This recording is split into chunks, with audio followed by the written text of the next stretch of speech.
They say thinking before you act is wisdom, but no one talks about what happens when thinking never stops. There is a quiet belief in society that the more you analyze, the safer you are. That if you replay every conversation, dissect every glance, and predict every possible outcome, you can protect yourself from regret, from embarrassment, from loss.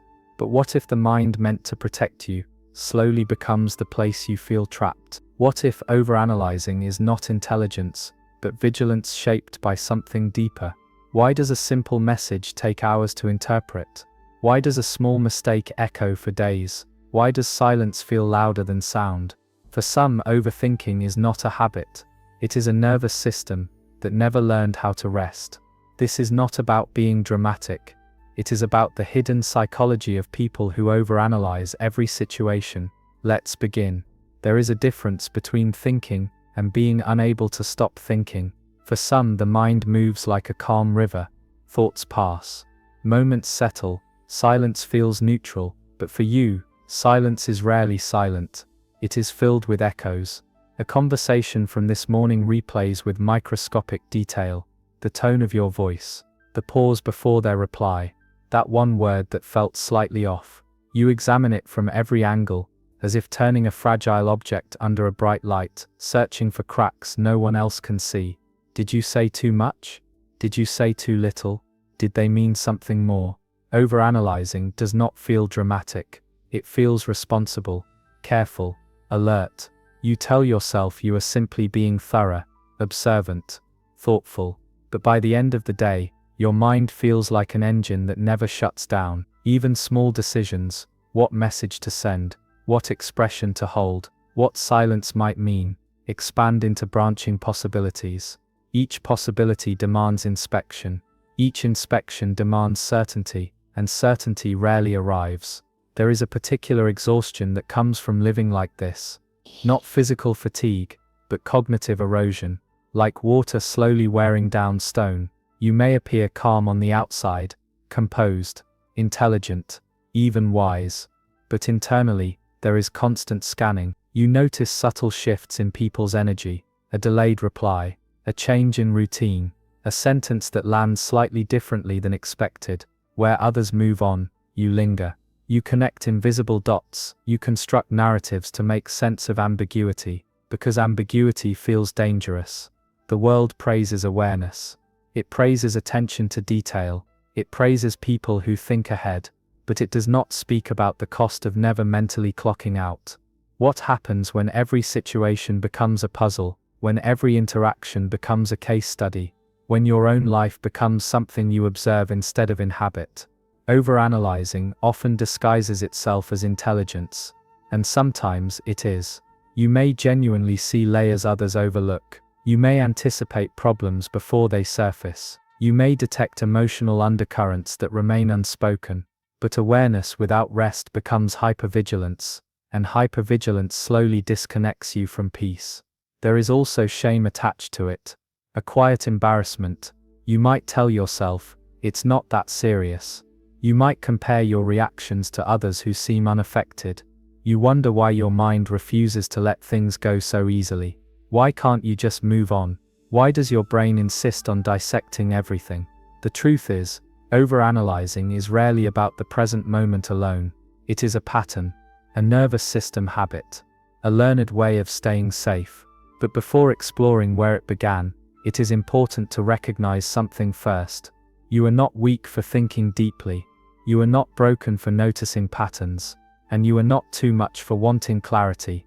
The mind that never pauses is not trying to sabotage you. It is trying to protect you, even if it does so by exhausting you.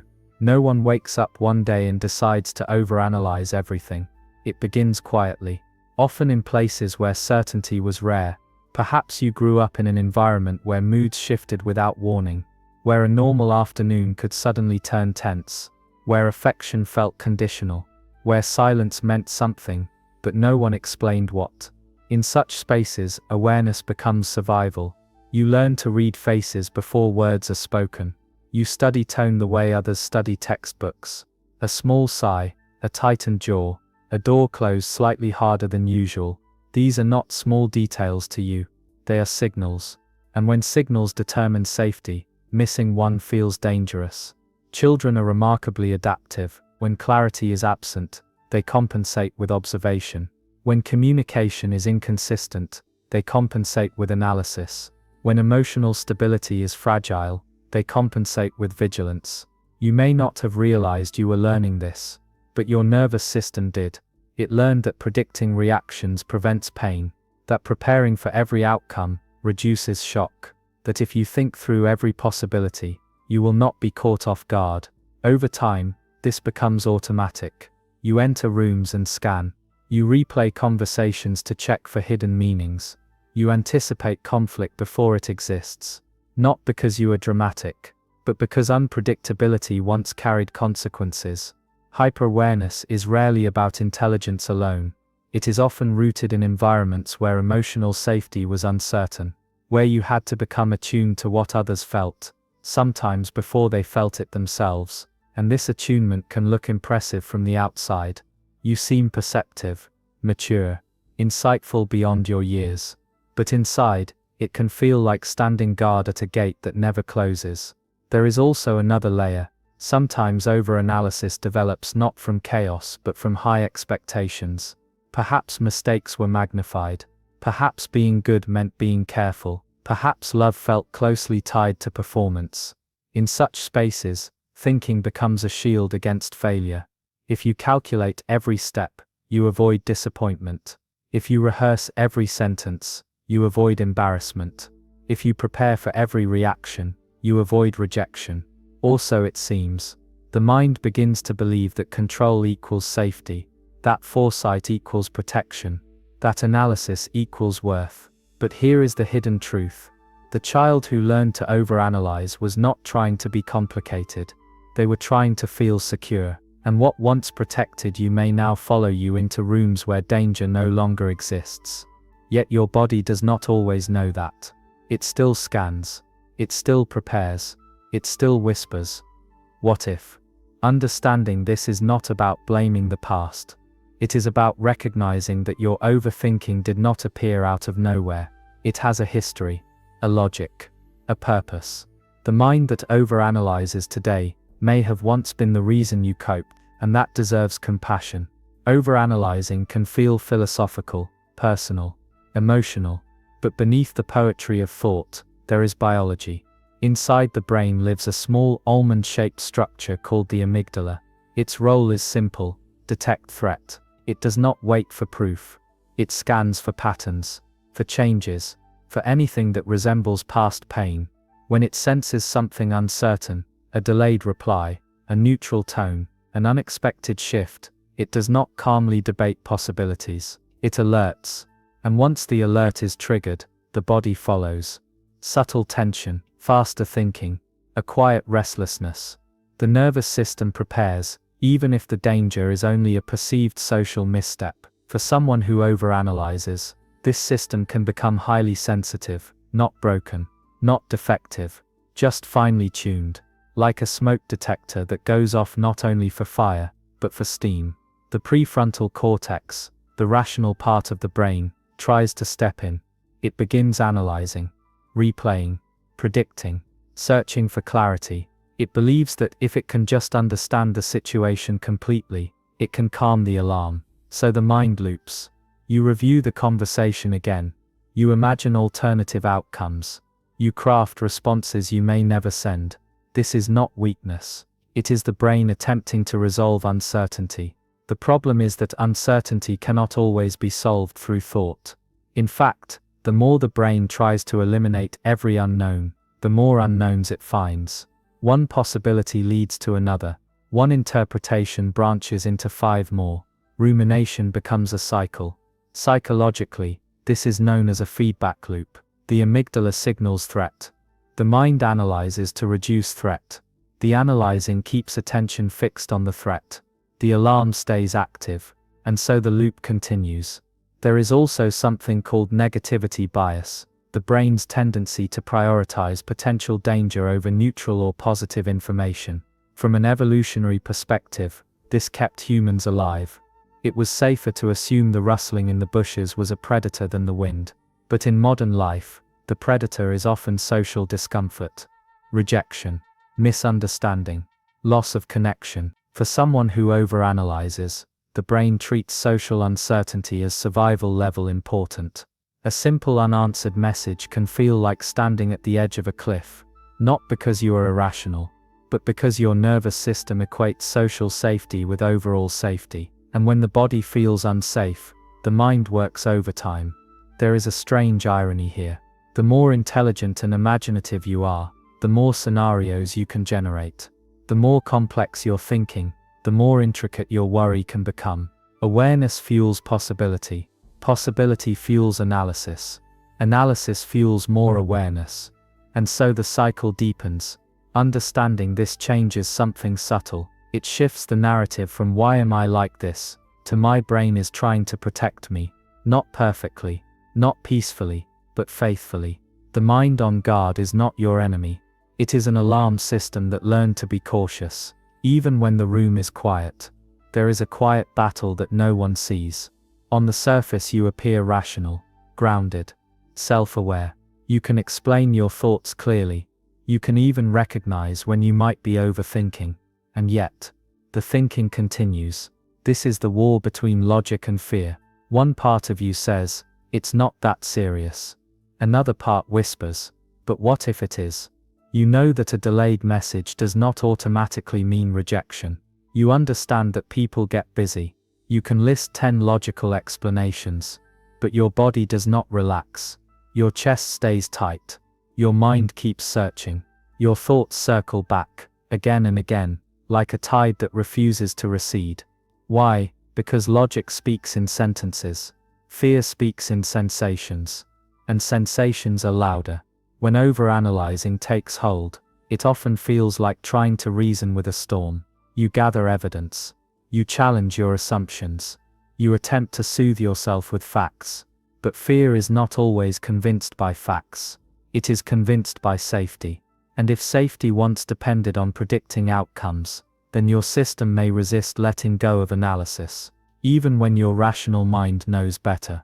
This creates exhaustion, not just from thinking, but from arguing with yourself. You may feel frustrated, embarrassed, ashamed. Why can't I just stop? Why do I care so much? Why does this affect me more than others? The internal dialogue becomes another layer of noise.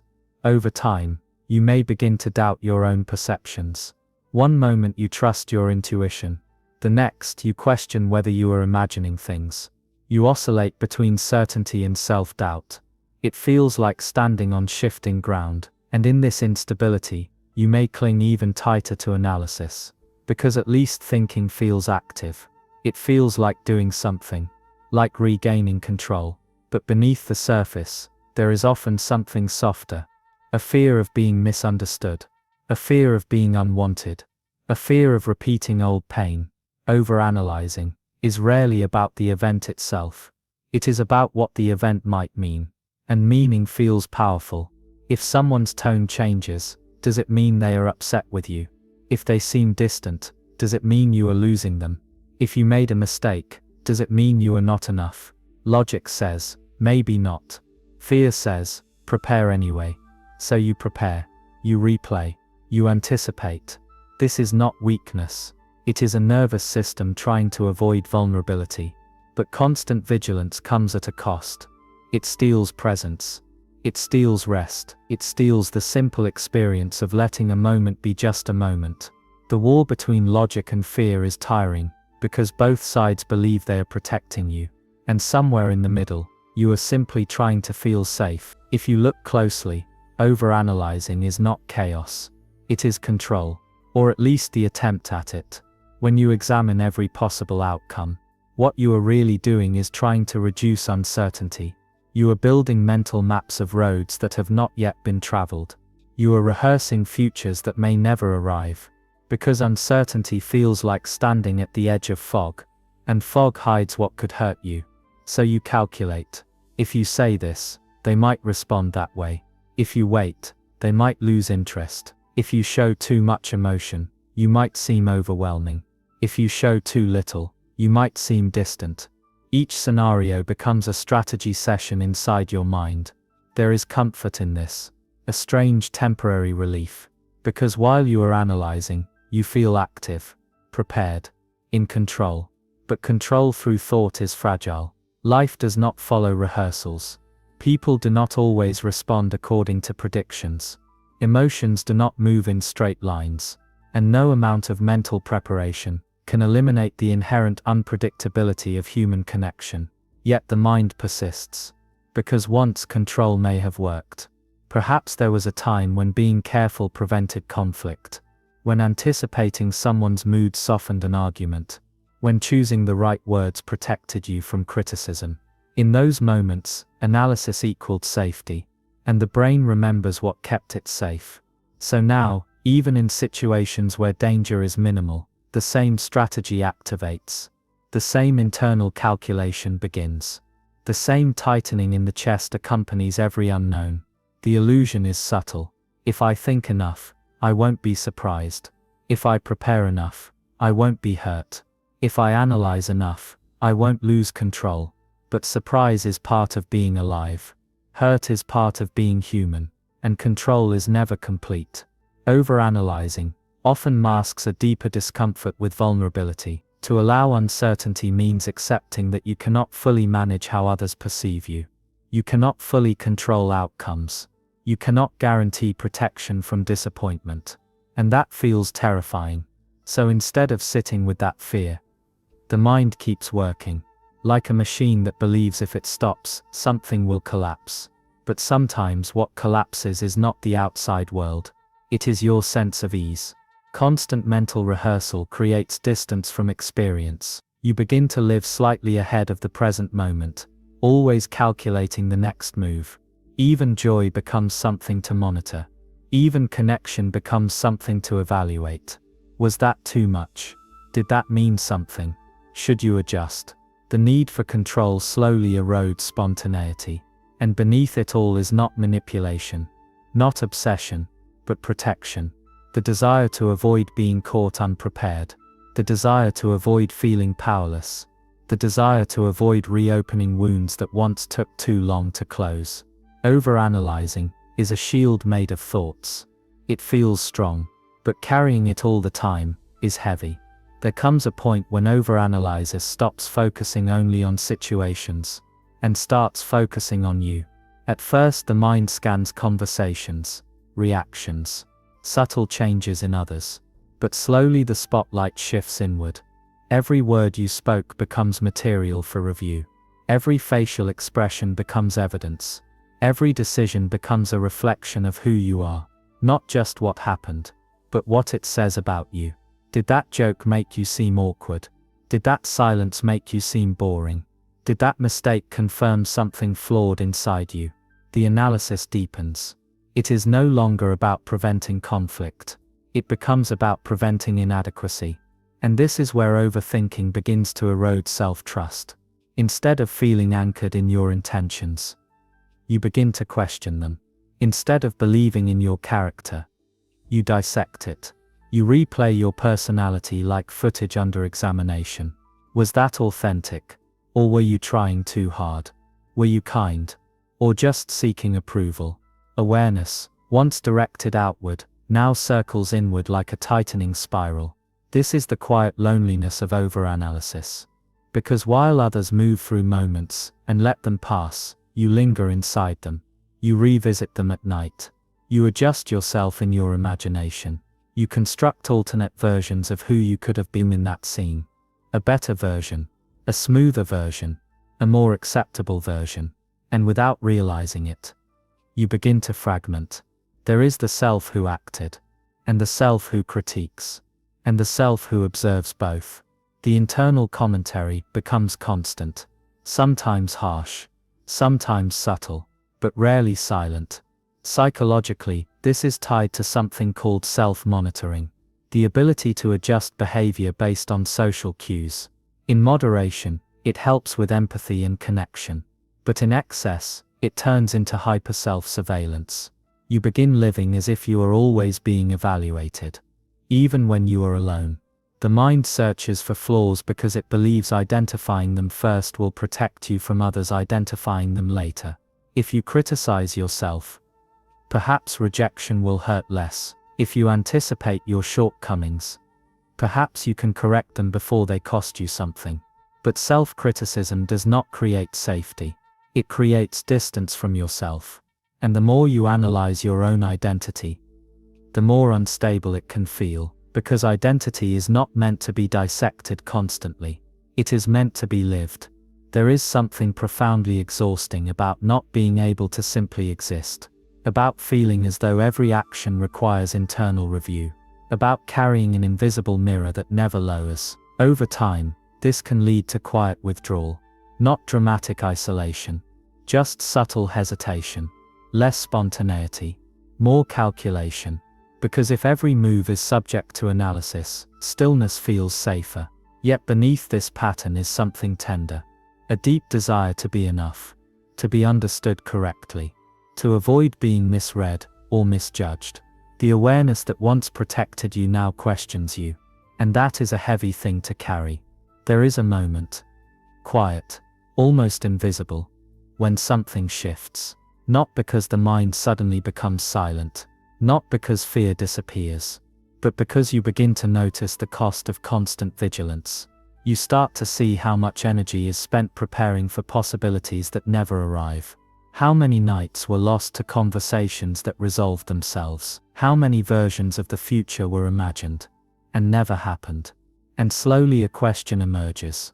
What if uncertainty is not the enemy? For someone who overanalyzes, uncertainty feels like standing without armor, like walking into fog without a map. The instinct is to think harder, predict further, control tighter. But there is another way of relating to uncertainty.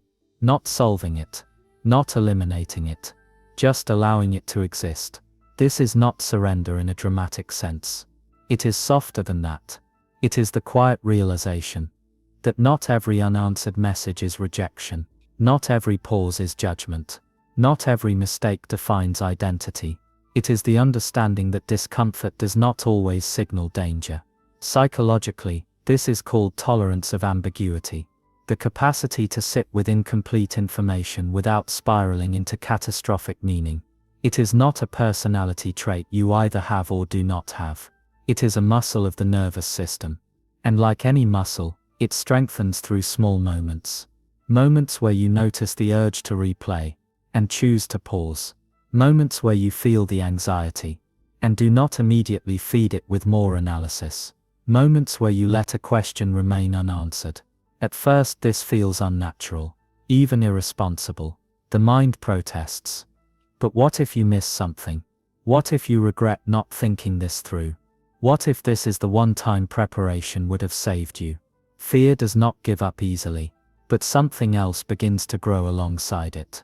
Awareness of the present moment, the sound of your breathing, the feeling of your body in a chair, the recognition that right now in this exact second, you are safe.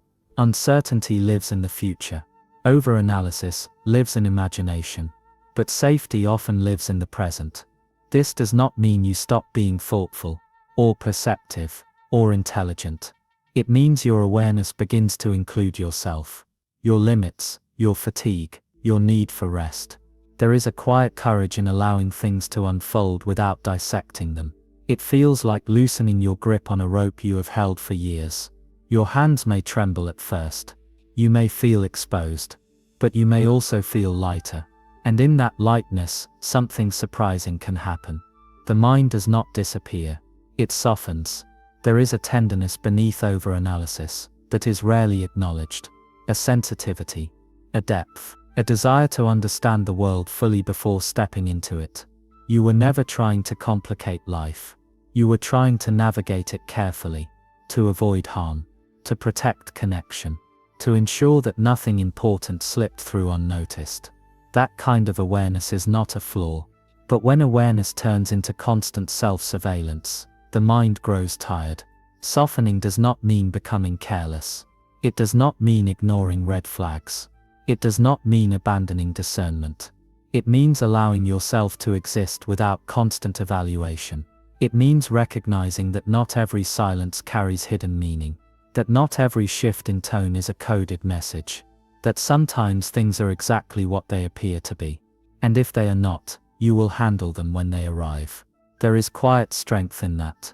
The softening of the mind often begins with compassion, not forced positivity, not motivational affirmations, just simple understanding. Of course you analyze. Of course you anticipate. Of course you replay. Your system learned that vigilance was wise. But wisdom evolves. As you grow, safety can begin to mean something different. It can mean trusting your ability to respond rather than predicting every possibility. It can mean allowing conversations to breathe without dissecting them afterward. It can mean letting yourself be seen without pre-editing every expression. You may still think deeply. You may still notice what others miss. You may still reflect more than most. But the difference is subtle and profound. You no longer treat every situation like a test you must pass. You begin to let moments be moments. There is peace in that. Not dramatic peace. Not fireworks or revelations. Just a quieter internal landscape. Fewer sharp edges. More space between thoughts, and in that space something beautiful happens. Presence returns. You laugh without analyzing how it sounded. You speak without rehearsing every word. You rest without replaying the day. The mind that once guarded every doorway begins to trust that not every knock is danger. This does not happen overnight. It is not a switch. It is a gradual softening, like ice melting into water. Still present, but no longer rigid. Overanalysis was never proof that you were broken. It was proof that you cared deeply about outcomes, about connection, about being understood. And that depth is not something to erase. It is something to hold gently. If this reflection felt familiar, if parts of it echoed something quiet inside you, you are not alone. There are many minds that think in layers. Many hearts that prepare before they feel safe. Many people who carry invisible vigilance while appearing composed. Nothing is wrong with you for wanting clarity. Nothing is wrong with you for noticing patterns. Nothing is wrong with you for caring deeply about how things unfold. Overanalyzing is not a character flaw. It is often a story of protection that simply lasted longer than necessary. And if something inside you is learning to soften, even slightly, that is enough for now.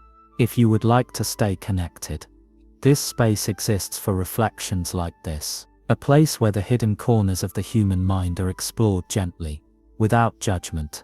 You are always welcome here. And if you feel comfortable sharing, you may leave a comment about what resonated with you. Not because you have to, but because sometimes your words might help someone else feel less alone in their own quiet patterns. You deserve peace inside your own thoughts.